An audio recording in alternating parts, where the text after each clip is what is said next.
What's up, Scoopster fam? Get ready for a rapid-fire news dump that's going to blow your mind.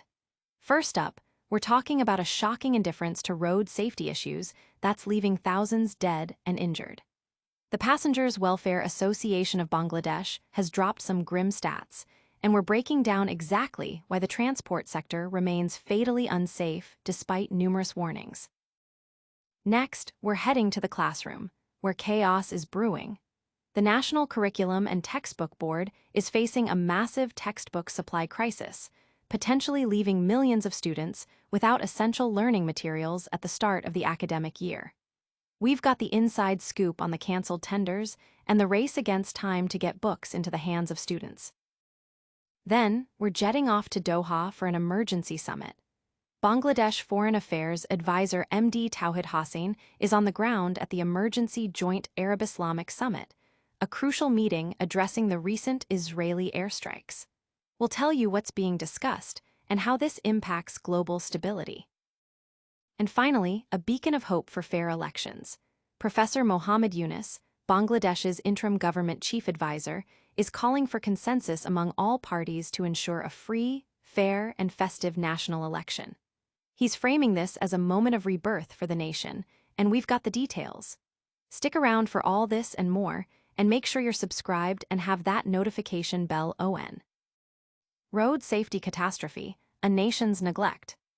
This isn't just about traffic jams, it's a full-blown crisis. For over a decade, road accidents in Bangladesh have claimed nearly 87,000 lives and injured over 150,000 people.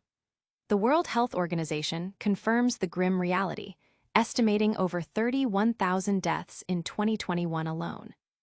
But the cost isn't just measured in lives lost. Daily commutes in Dhaka are bleeding the economy, with massive losses in work hours and wasted fuel due to crippling congestion.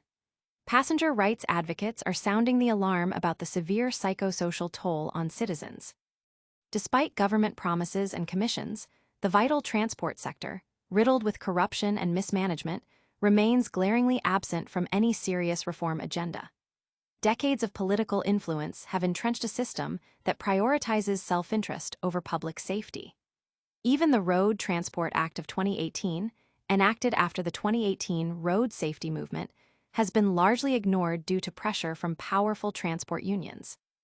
Unlicensed drivers continue to operate, and a new road safety project's training component is still in its early stages.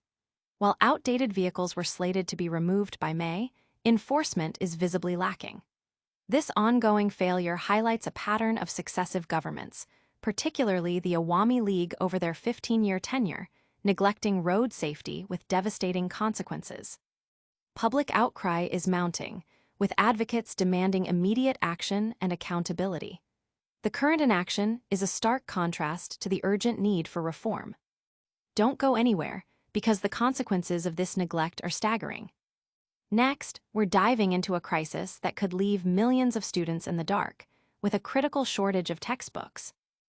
Textbook turmoil, millions at risk. Imagine starting the academic year without the books you need to learn.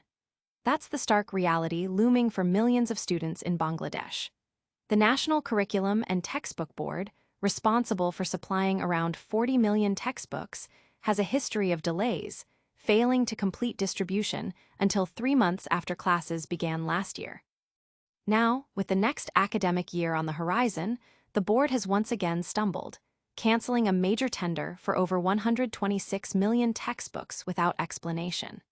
A retender is underway, but the new printing deadline is set for December 15th, leaving a razor-thin margin for distribution by January 1st. Officials express optimism, but the past year's failure casts a long shadow. The government plans to print significantly fewer books this year, adding another layer of uncertainty.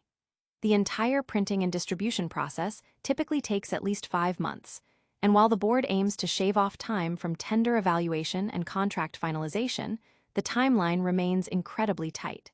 This repeated pattern of delays points to a systemic failure to learn from past mistakes. The current approach seems to be hope against hope, rather than a concrete plan with robust oversight. Parents and educators are expressing deep concern on social media, fearing a repeat of last year's disruption. Analysts question the government's ability to manage such a large-scale logistical operation effectively. Can they pull it off this time? The clock is ticking. But our next story takes us to the international stage, where a critical summit is underway to address escalating global tensions. Global diplomacy, Bangladesh at the Arab-Islamic Summit.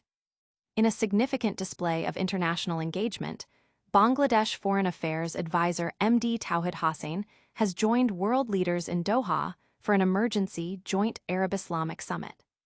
This crucial meeting was convened to address the recent Israeli airstrikes and their implications, particularly targeting Hamas leaders.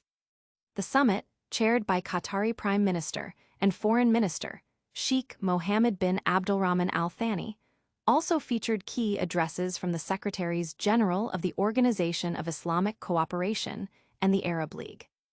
This gathering is vital as Qatar, alongside the US and Egypt, continues its mediation efforts in the ongoing Israeli conflict.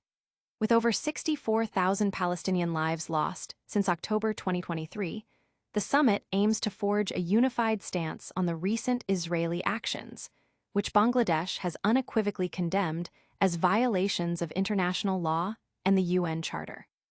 Bangladesh's participation underscores its commitment to regional stability and its steadfast solidarity with Qatar, emphasizing the importance of sovereignty and territorial integrity. Diplomatic circles are closely watching the summit's outcomes, anticipating a unified resolution that reflects the collective concerns of Arab and Islamic nations. The press release from the Foreign Ministry highlights the collaborative spirit of the discussions. This high-stakes diplomacy could shape future regional dynamics. But closer to home, a different kind of pivotal moment is approaching, one focused on the future of a nation. Election crossroads, Yunus's call for unity. Bangladesh stands at a moment of rebirth, as Chief Advisor Professor Muhammad Yunus issues a powerful call for consensus among political parties ahead of the February national elections. Speaking at the National Consensus Commission meeting, Professor Yunus urged all stakeholders to unite, framing the upcoming polls not just as an election, but as a chance for a fresh start for the nation. He highlighted the progress made through the commission as a potential model for the world, emphasizing that achieving this consensus is the only viable path forward. Professor Yunus reiterated that the elections will be held in the first half of February, promising a festive atmosphere that will make the sacrifices of the Bangladeshi people worthwhile. He expressed his initial doubts about the commission's survival, but is now overwhelmed by the collaborative spirit and decisions made. The experience gained here, he believes, will be a lesson for other countries. This is the opportunity presented by the youth and the people to build a new Bangladesh, he declared. The National Consensus Commission meeting saw participation from representatives of various political parties, all focused on implementing the July National Charter, 2025. The emphasis on consensus, rather than alternatives, signals a unified effort towards a peaceful and fair electoral process. Will this call for unity pave the way for a truly festive election? Stick around after the break as we recap all the biggest stories and give you a full call to action. And that's a wrap on today's top stories. We've seen a devastating lack of action on road safety in Bangladesh, a critical textbook shortage threatening students' education, Bangladesh's crucial role in an emergency Arab-Islamic summit, and Professor Muhammad Yunus's powerful plea for election consensus. Don't miss out on any of these developing stories. Hit that like button if you found this update valuable, subscribe to Scoopster for more in-depth news, and smash that notification bell so you're always the first to know. Share this video with your friends and family, and let us know your thoughts in the comments below. Follow us on all our social media platforms for even more exclusive content. Thanks for watching Scoopster.